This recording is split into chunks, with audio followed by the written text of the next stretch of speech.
Welcome back. We've moved to the high point of trade as far as the markets are concerned. Crossed that 20-day moving average on the Nifty quite comfortably, actually. Now we're up above that 20-day moving average by a good 40-odd points. Remember, at the start of the show, the Nifty was at 17,240. Now it's a 40-point bump up. And all of that, almost all of that can be attributed to the Nifty Bank, which is up 511 points. And all of Nifty Bank's gains can be attributed to HDFC Bank, which after a good set of numbers is continued to move higher, currently at the high point of trade for HDFC Bank. Giving it company are a couple of other private banks as well. Kotak Mahindra Bank, for instance, is at the high point of trade as well. And HDFC Limited, which is not part of the Nifty Bank but has a fair weight on the Nifty, is also up by almost 0.8% at the high point. So net-net, all these three counters taking the Nifty comfortably above that 20-day moving average, and the Nifty Bank with a gain of 500 points. So that's about the market right now, but we also have an NCD opening for NHIT, or National Highways Infra Trust. It's a 750 crore rupee NCD, which has the option to be going ahead and increasing it by another 750 odd crore rupees.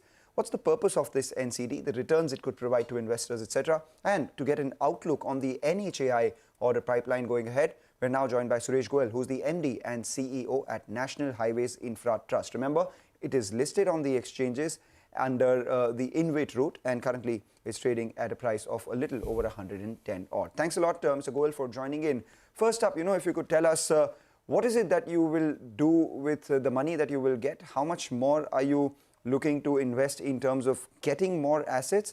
And what is the kind of annuity that you will receive from the assets that you will add onto your books because of this? Right. First of all, good morning to all of you and all the viewers. Pleasure to be speaking with you. So we have come out with this issue which opens today as part of the national monetization pipeline.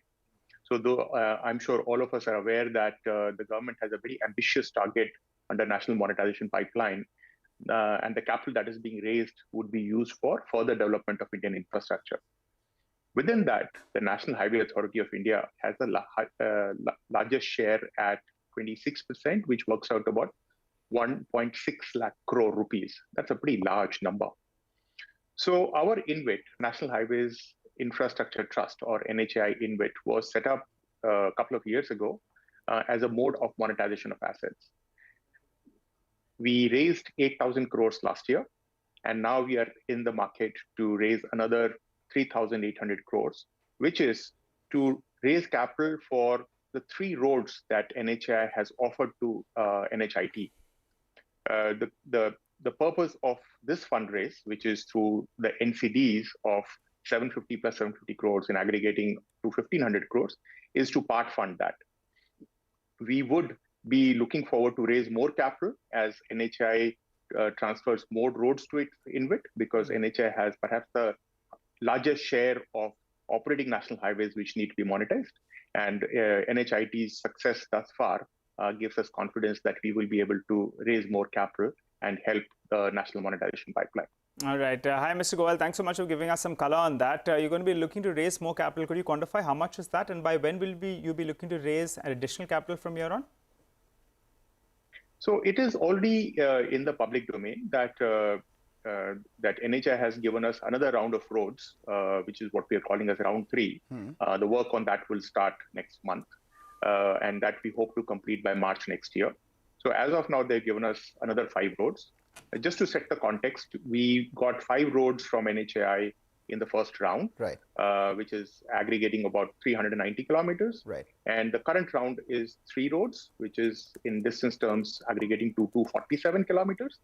And we do expect that about a similar size would be there in round 3 as well, for which we'll be raising capital.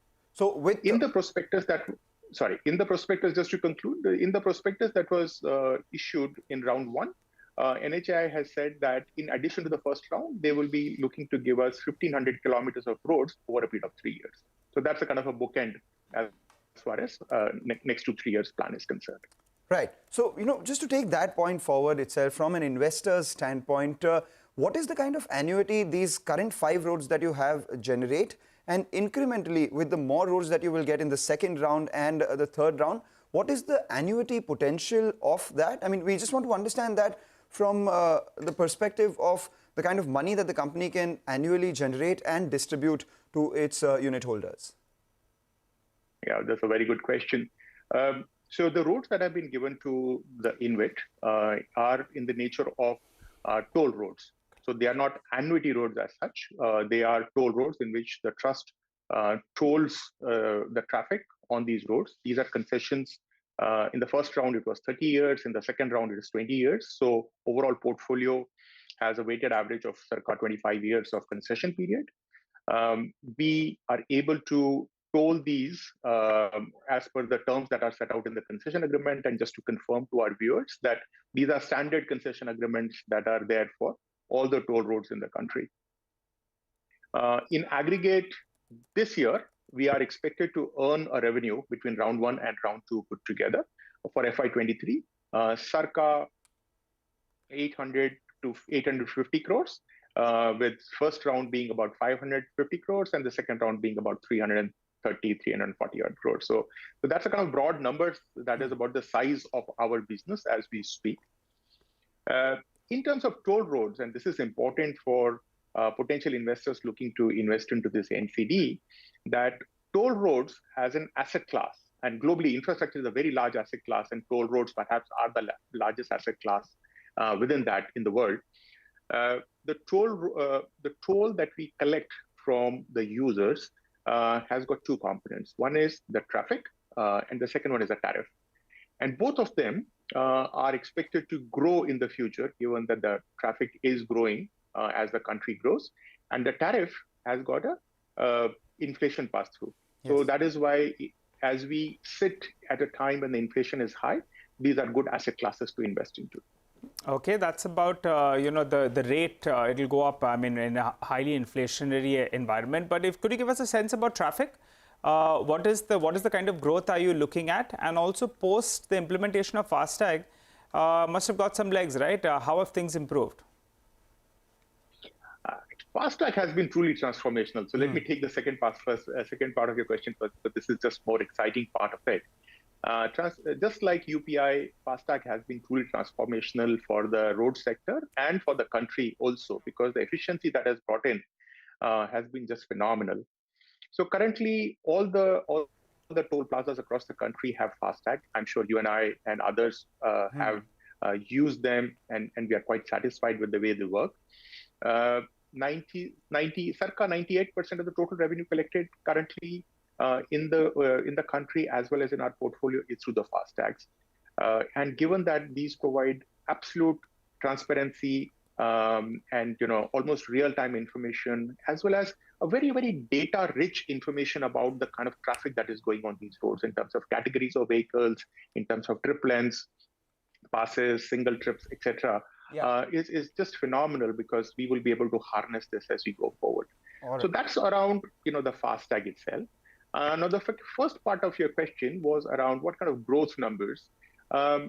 See, something that we don't really talk about is that the national highways carry 86% of the passenger traffic in the country, and roughly about 2/3 or 66-67% of the commercial traffic. Right. Now, that is like really phenomenal when you look at what the importance of national highways in the country as far as economic progress is concerned.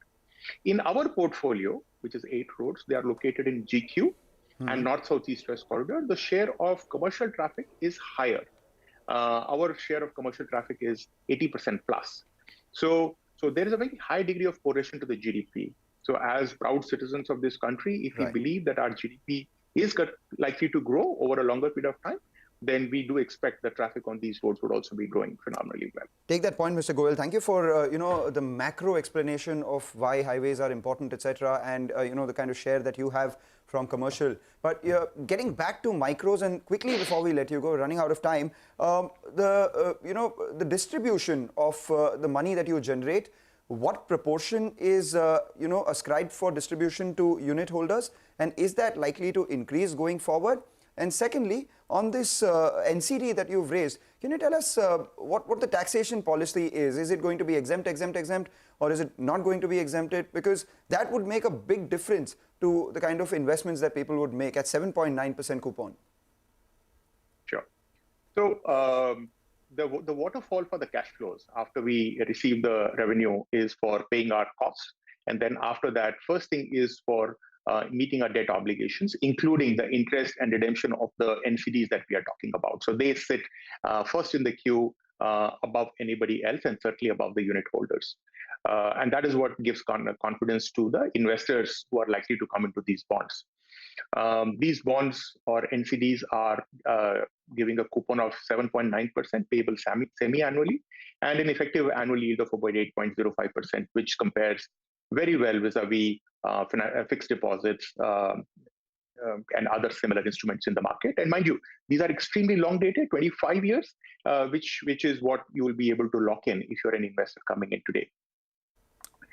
After this debt servicing, then the available cash that is there is used for paying distribution to the unit holders. And as per SEBI InvIT regulations, 90% of what we get has to be distributed. Coming to your question around the taxes, these are not tax-free bonds, and I'll emphasize on that. These are not tax-free bonds, but these would be attracting normal taxes as in your tax bracket that you sit in as an individual when you make this investment. Thank you, Mr. Goyal. Thank you for letting us in on your business. We'll have a longer conversation about the macros another time. Currently running out of time. Wish you a happy Diwali as well. Take a short break, come back, get you more on the markets and individual stocks.